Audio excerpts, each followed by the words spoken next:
Welcome back to Cinema Assemble channel.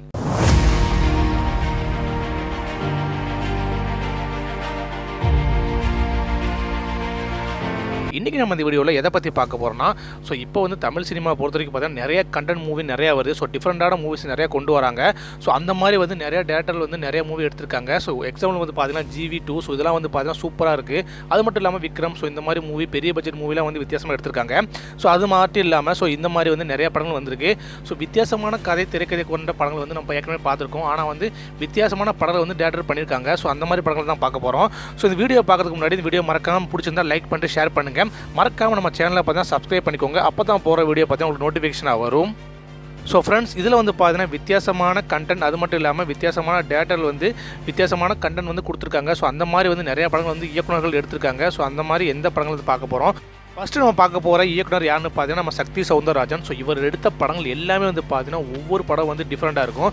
சில படங்கள் வந்து பார்த்தீங்கன்னா பாக்ஸ் ஆஃபீஸ் வந்து ஹிட் ஆச்சு, சில படங்கள் வந்து பார்த்தீங்கன்னா ஃப்ளாப் ஆச்சு. ஆனாலும் வந்து பார்த்தீங்கன்னா வேறு லெவலில் இருக்கும். இவர் எடுத்த ஃபஸ்ட்டு படம் பார்த்தீங்கன்னா நாணயம். அந்த மூவி பார்த்தீங்கன்னா வேறு லெவலில் ஒரு டெக்னாலஜி வந்து யூஸ் பண்ணியிருப்பாங்க. பொதுவாக வந்து பார்த்தீங்கன்னா வந்து ஹாலிவுட்டில் தான் வந்து இந்த மாதிரி யூஸ் பண்ணுவாங்க. ஆனால் தமிழில் வந்து பார்த்தீங்கன்னா வந்து இவர் வந்து ட்ரை பண்ணியிருக்காரு. அது மட்டும் இல்லாமல் இந்த கண்டென்ட் வந்து பார்த்தீங்கன்னா மூவி வந்து அந்தளவுக்கு வந்து சூப்பராக இருந்துச்சு. நெக்ஸ்ட் மூவி வந்து பார்த்தீங்கன்னா நாய்கள் ஜாக்கிரதை. ஒரு நாயை வச்சு வந்து பார்த்தீங்கன்னா வந்து பழைய படங்கள் நிறைய படங்கள் வந்திருக்கு. ஆனால் ஒரு நாயை வச்சு வந்து பார்த்தீங்கன்னா சூப்பராக ஸ்டோரி சொல்ல முடியும் இப்போவும் அப்படின்னு சொல்லி நிரூபித்த படம் தான் வந்து நாய்கள் ஜாக்கிரதை. அந்த படம் வந்து பார்த்தீங்கன்னா வேறு லெவலில் இருந்துச்சு. அதுக்கப்புறம் அவர் எடுத்த படம் பார்த்தீங்கன்னா மிருதன். ஜோம்பி வச்சு ஒரு கதை வந்து எழுதியிருந்தார். அதுக்கு முன்னாடி வந்து பார்த்தீங்கன்னா வந்து ஜோம்பி வந்து எதில் இருக்குன்னு பார்த்தீங்கன்னா ஹாலிவுட்டில் நம்ம பார்த்துருப்போம். அதை வந்து தமிழ் சினிமாவில் வந்து பார்த்தீங்கன்னா வேறு லெவலில் வந்து அழகாக கொண்டு வந்தார். உண்மையில வந்து பார்த்தீங்கன்னா ஜோம்பி திரைப்படம் வந்து உண்மையில ஒரு சூப்பர் மூவியாக இருந்துச்சு.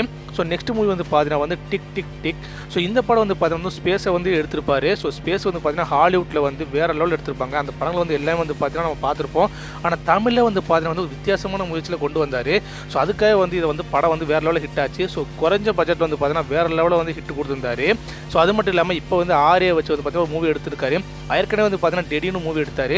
அது வந்து பார்த்தீங்கன்னா ஓடிடியில் வந்து வேறு லெவலில் ஹிட் ஆச்சு. அந்த குழந்தைய வச்சு சூப்பராக வந்து சொல்லியிருப்பாரு. ஒரு உயிர் வந்து எப்படி இருக்கும், ஒரு உயிர் வந்து இறந்து போனால் வந்து ஒரு டெடி பொம்மையில் போனால் எப்படி இருக்கும் அப்படின்னு வேறு லெவலில் எடுத்திருப்பாரு.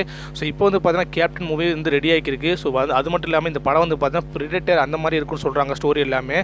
வேறு லெவலில் பார்த்தீங்கன்னா இவரோட படங்கள் வந்து அந்தளவுக்கு வந்து சூப்பராக இருந்துச்சு. அடுத்து இயக்குனர் யாருன்னு பார்த்தீங்கன்னா நம்ம அஜய் ஞானமுத்து. இவர் வந்து பார்த்தீங்கன்னா இவர் எடுத்த ஃபஸ்ட் மூவி வந்து டிமோனிக் காலனி. ஒரு உண்மை சம்பவத்தை பற்றினா அழகாக வந்து எடுத்திருப்பாரு. அது மட்டும் இல்லாமல் எல்லாருமே வந்து யூஸ்வலாக வந்து ஒரு பங்களாவில் வந்து பேய் இருக்கும் அப்படின்னு தான் சொல்லியிருப்பாங்க. ஆனால் அது மட்டும் இல்லாமல் அதில் வந்து பயமுறுத்துற காட்சி வந்து பார்த்தீங்கன்னா வேறு லெவலில் வச்சிருப்பாரு. அது மட்டும் இல்லாமல் ஸ்டோரிலாம் வந்து பார்த்தீங்கன்னா சூப்பராக இருந்துச்சு. அதுக்கப்புறம் எடுத்து இன்னொரு மூவி என்ன பார்த்தீங்கன்னா இமைக்கா நொடிகள். இந்த படம் வந்து பார்த்தீங்கன்னா ஒரு சைக்கோ த்ரில் மூவியாக இருந்தாலும் வில்லனுக்கு வந்து பார்த்தீங்கன்னா வந்து ஒரு சைட் ஆஃப் இருக்குது. அவன் வந்து எந்த அளவுக்கு ஒர்க் பண்ணியிருக்கான் அந்த மாதிரி இல்லாமல் வேறு லெவலில் அவனுக்கு ஒரு இது உண்டு. அதாவது எப்படி சொல்கிறேன்னு பார்த்தீங்கன்னா அவனுக்கு வந்து ஒரு லைஃப் உண்டு. அவன் வந்து எப்படி எந்த மாதிரி சைக்கோ மாறினா அப்படிங்கிறத வேறு லெவலில் எடுத்திருப்பாரு. இதே மாதிரி தான் வந்து மிஷ்கினோ. அவர் வந்து எடுத்த மூவி வந்து அதே தான் சைக்கோவும். அவனுக்கு வந்து ஒரு வந்து எப்படி இருக்கும், அவனுக்கு வந்து எவ்வளோ கஷ்டங்கள் இருக்கும் அப்படிங்கிறது சூப்பராக சொல்லியிருப்பாங்க. அதனால வந்து பார்த்தீங்கன்னா படத்தை நம்ம சேர்த்துருக்கோம்.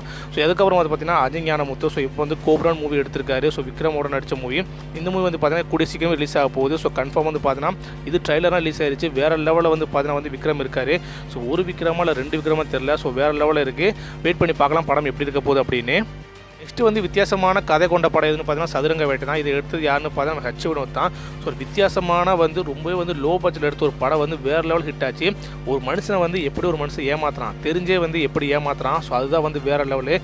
படத்தை உள்ளவங்களுக்கும் இல்லை படத்தை பார்க்குறவங்களுக்கும் வேறு லெவலில் ஒரு ஹிட் ஆச்சு. அது மட்டும் இல்லாமல் படத்தை பார்க்கும்போதே நமக்கு தோணும் எந்த மாதிரிலாம் போகுது ஸ்க்ரீன் பிளே அந்தளவுக்கு வேகமாக போதும்.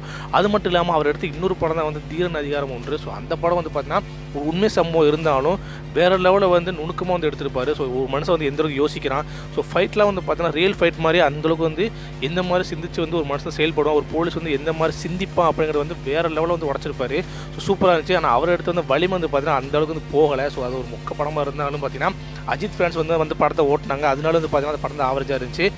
வந்து பார்த்தீங்கன்னா நம்ம தலையோட 61. இந்த படம் வந்து பார்த்தீங்கன்னா எந்த மாதிரி இருக்கும் போது தெரில. கன்ஃபார்ம் வந்து நல்லா இருந்தால் சரி. அவர் ஒரு டைப்பில் எடுத்தால் சரி. அஜித்துக்காக மட்டும் இல்லாமல் வந்து அவருக்காக எடுத்தால் வந்து படம் வந்து வேற லெவலில் ஹிட் ஆகும். அதுக்கப்புறம் வந்து பார்த்தீங்கன்னா வந்து நம்ம நெல்சன் தான். டார்க் காமெடி அப்படிங்கிறது வந்து சூப்பராக எடுத்திருப்பாரு. டாக்டர் மூவி வேறு லெவலில் இருந்துச்சு.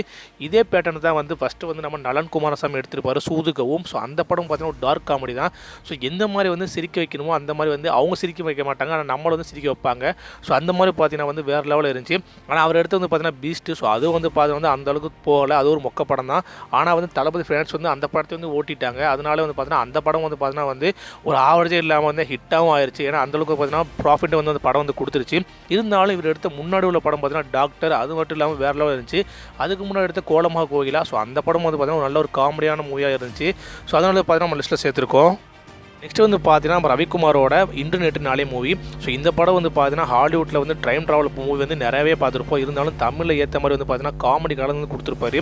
இந்த படம் வந்து பார்த்தீங்கன்னா வேறு லெவல் இருந்துச்சு. இப்போ வந்து நம்ம சிவகார்த்திகேயனை வச்சு ஐலாண்ட் மூவி எடுத்துக்கிருக்காரு. ஸோ இந்த படம் வந்து பார்த்தீங்கன்னா எடுத்தே வந்து 2 வருஷம் ஆச்சு. இருந்தாலும் இன்னும் வந்து ஷூட்டிங் தான் போய்க்கிருக்காங்க. ஸோ நெக்ஸ்ட் இயர் வந்து பார்த்தீங்கன்னா கண்டிப்பாக ரிலீஸ் ஆக சொல்கிறாங்க. ஆனாலும் வந்து பார்த்தீங்கன்னா இன்று நேற்று நாளே வந்து பார்த்தீங்கன்னா ஒரு சூப்பரான மூவி. அதனால நம்ம லிஸ்ட்டில் சேர்த்துருக்கோம்.